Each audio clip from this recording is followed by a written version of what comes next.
Hello, नमस्कार, good morning, सुप्रभात, सत श्री अकाल। मैं भारती आपका इस यूट्यूब चैनल में बहुत बहुत स्वागत करती हूँ। उम्मीद है आपकी हिंदी व्याकरण की तैयारी जोरों शोरों से चल रही होगी। और जैसे कि आप सब जानते हैं कि हमारे देश के लिए बहुत कठिन समय है। देश का पूरी दुनिया ही इस महामारी से जूझ रही है। ऐसे समय में हमें सरकार के इंस्ट्रक्शंस हैं कि हमें घर रहना चाहिए। मेरी रिक्वेस्ट है आपसे, घर पर ही रहिए, बल्कि घर पर रहकर ही अपनी इम्यूनिटी को स्ट्रॉन्ग करिए। जैसे हेल्दी फूड खा के, एक्सरसाइज लेके, इससे आपकी इम्यूनिटी स्ट्रॉन्ग बनी रहेगी। तो चलिए, मैं आपका ज़्यादा वक्त नहीं लेती, हम बढ़ते हैं अपने टॉपिक की तरफ। हाँ, मैं एक बात कहना चाहूँगी, अगर आपको ये वीडियो पसंद आए तो इसे शेयर, लाइक और सब्सक्राइब जरूर कीजिए। इसमें आपको पैसे नहीं लगेंगे, बल्कि मुझे मोटिवेशन मिलता रहेगा और मैं आपके लिए नई से नई वीडियो बनाती रहूँगी, आप तक पहुँचाती रहूँगी और आपको भी नोटिफिकेशन मिलता रहेगा। तो चलिए बढ़ते हैं अपने टॉपिक की तरफ। तो आइए शुरू करते हैं हम आज का टॉपिक। आज का हमारा टॉपिक है विकारी और अविकारी शब्द। इससे पहले यह जानना जरूरी है कि शब्द होता क्या है, इसके कितने भेद होते हैं और विकारी अविकारी किसके अंतर्गत आते हैं। वर्णों अथवा अक्षरों का ऐसा समूह जिसका कोई अर्थ हो शब्द कहलाता है। वर्णों का समूह जिसका कोई अर्थ हो वह शब्द कहलाता है। अगर अर्थ नहीं है तो वह शब्द नहीं कहलाएगा। जैसे कि प हलंत उ पु, स हलंत आदा स, त हलंत अ त, क हलंत अ क, पुस्तक। यहाँ पे एक बात क्लियर कर दूँ, जब तक किसी वर्ण के नीचे हलंत लगा होता है वह वर्ण आधा कहलाएगा। स्वर लगने के बाद ही वह पूरा बनता है। जैसे कि प हलंत प आधा है, उ लगने के बाद यह पूरा हुआ, पू बना।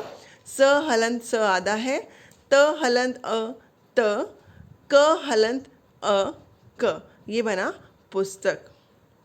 शब्दों के भेद। शब्दों के चार भेद हैं: अर्थ के आधार पर, उत्पत्ति के आधार पर, रचना के आधार पर, प्रयोग के आधार पर। जो हम आज का टॉपिक कर रहे हैं विकारी और अविकारी शब्द, वह आता है प्रयोग के अंतर्गत। प्रयोग के आधार पर, प्रयोग के आधार पर शब्द के दो भेद हैं: विकारी, अविकारी। विकारी शब्द ऐसे शब्द जिनके स्वरूप में लिंग, वचन, काल, कारक आदि के प्रभाव से कोई विकार होता है, अर्थात कोई परिवर्तन होता है, उस शब्द का रूप बदलता है, वह विकारी शब्द कहलाते हैं। आपने इन चार बातों का ध्यान देना है: लिंग, वचन, काल और कारक, क्योंकि इनकी वजह से ही बदलाव आता है। जैसे मैं से बना मुझे, मेरा, मैंने, अच्छा से बना अच्छे, इत्यादि। हम और एग्जाम्पल करेंगे ताकि आपको अच्छे से क्लियर हो। विकारी शब्दों के भेद। विकारी शब्दों के चार भेद हैं: संज्ञा, सर्वनाम, विशेषण, क्रिया। इनके अंतर्गत वह शब्द आते हैं जिनमें लिंग, वचन, काल तथा कारक के कारण बदलाव आता है, इसलिए यह विकारी शब्द कहलाते हैं। अविकारी शब्द ऐसे शब्द जिनके स्वरूप में लिंग, वचन, काल, कारक आदि के प्रभाव से कोई विकार नहीं आता, कोई परिवर्तन नहीं आता, वह अविकारी शब्द कहलाते हैं। इनको अव्यय भी कहा जाता है। जैसे यहाँ, वहाँ, धीरे, तेज, कब, तथा, और, एवं आदि। मतलब ये ऐसे शब्द हैं इनमें लिंग, वचन, काल, कारक का कोई प्रभाव नहीं पड़ता। इसके 5 भेद हैं: नंबर 1 क्रिया विशेषण, नंबर 2 संबंध बोधक, नंबर 3 समुच्चय बोधक, नंबर 4 विस्मयादि बोधक, नंबर 5 निपात। ये इनके अंतर्गत ऐसे शब्द आएंगे जिनमें लिंग, वचन, काल, कारक के कारण कोई बदलाव नहीं आएगा, इसलिए यह अविकारी शब्द हैं। आगे हम एग्जाम्पल कर लेते हैं। विकारी शब्द। संज्ञा, इनके बारे हम डिटेल तो पहले ही कर चुके हैं, हम थोड़ा थोड़ा संक्षेप में पढ़ लेंगे और साथ में एग्जाम्पल से अपने टॉपिक को क्लियर करेंगे। संज्ञा प्राणी, वस्तु, व्यक्ति, स्थान अथवा भाव के नाम को संज्ञा कहते हैं। जैसे लड़का, किताब, बालक आदि। लड़का, अगर हम लड़का का लिंग बनाए तो लड़की, वचन बनाए लड़के। उसी प्रकार किताब का लिंग, किताब का वचन बदले तो किताबें। बालक का लिंग बदले बालिका और वचन बदले बालकों। मतलब इनका रूप लिंग, वचन, काल और कारक के प्रभाव से बदल रहा है, तो यह विकारी शब्द हैं। सर्वनाम। सर्वनाम वे शब्द हैं जो संज्ञा के स्थान पर आते हैं, उसे सर्वनाम कहलाते हैं। सर्वनाम वे शब्द हैं जो संज्ञा के स्थान पर वाक्य में आते हैं और सर्वनाम कहलाते हैं। जैसे उसका, मैं, मेरा, इसका, तेरा आदि। देखो, उसमें कारक का जुड़ने से उसका बना, मैं से बना मेरा, इसका में इसमें का कारक जुड़ने से इसका बना, तेरा आदि। ये ऐसे शब्द हैं जिनका रूप बदल रहा है, इसलिए यह विकारी शब्द हैं। थर्ड है विशेषण। संज्ञा या सर्वनाम की विशेषता बताने वाले शब्द विशेषण कहलाते हैं। संज्ञा या सर्वनाम की विशेषता बताने वाले शब्द विशेषण कहलाते हैं। जैसे अच्छा, अगर हम इसका लिंग बदले तो अच्छी, वचन बदले तो अच्छे। उसी प्रकार सुंदर, लिंग बदले सुंदरी, काला का लिंग बदले काली, या वचन बदले तो काले। उसी प्रकार से मोटा, लिंग बदले मोटी, वचन बदलेंगे तो मोटे।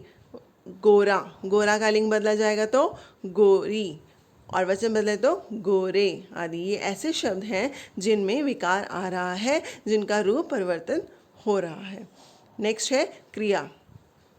क्रिया वह शब्द है जिससे किसी कार्य के करने या होने का बोध हो, जैसे खाएगा, जाएगा, हंसता, रोता आदि। इनमें लिंग बदलने के कारण बदलाव आ जाता है। जैसे खाएगा का अगर लिंग बदलेंगे खाएगी, जाएगा का जाएगी, हंसता का हंसती, रोता का रोती।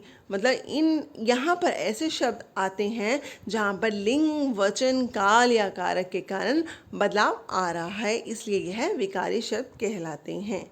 अब हम पढ़ेंगे अविकारी शब्द। क्रिया विशेषण।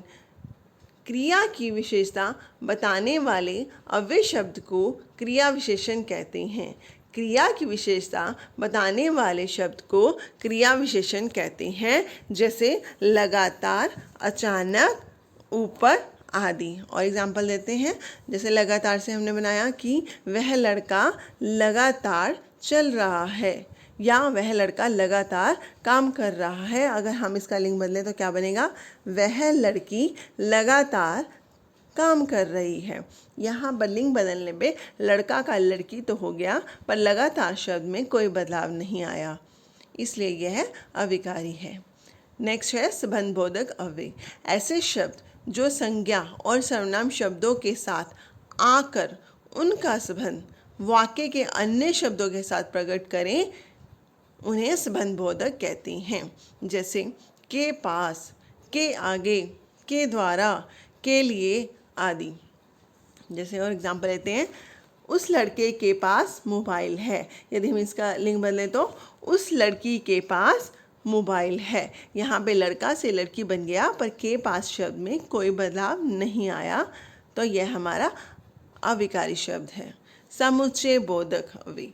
जिन शब्दों के द्वारा दो शब्दों या दो वाक्यांशों को जोड़ने का कार्य किया जाता है, उन्हें समुच्चय बोधक या योजक कहते हैं। जैसे या, और, परंतु, इसलिए, क्योंकि, अथवा आदि। ये ऐसे शब्द हैं जिनमें कोई बदलाव नहीं आएगा। हमें और एग्जाम्पल लेते हैं। वह लड़का स्कूल नहीं आया क्योंकि वह बीमार था। अगर हम इसका लिंग बदले तो वह लड़की स्कूल नहीं आई क्योंकि वह बीमार थी। यहाँ पे लड़का से लड़की तो बन गया, पर क्योंकि शब्द में कोई बदलाव नहीं आया, तो यह अविकारी शब्द है। नेक्स्ट है विस्मय आदि बोधक अव्यय। जिन शब्दों के द्वारा विस्मय, भय, हर्ष, क्रोध, घृणा आदि भाव प्रकट होते हैं, उन्हें विस्मय आदि बोधक कहते हैं। जैसे अरे, शाबाश, वाह, हाय, छी आदि। ये ऐसे शब्द हैं जिनमें लिंग, वचन, काल या कारक के कारण कोई बदलाव नहीं आता। नेक्स्ट है नंबर 9 पे निपात। जिन अव्यय शब्दों का प्रयोग किसी शब्द पर विशेष बल देने के लिए किया जाता है, उन्हें निपात कहते हैं। जैसे मत, मात्र, तक, भी, हो, ही, तो, भर, केवल आदि ये निपात शब्द हैं। इन शब्दों में भी लिंग, वचन, काल या कारक के कारण कोई बदलाव नहीं आता, तो ये हमारे अविकारी शब्द हैं। ये था हमारा आज का टॉपिक। धन्यवाद।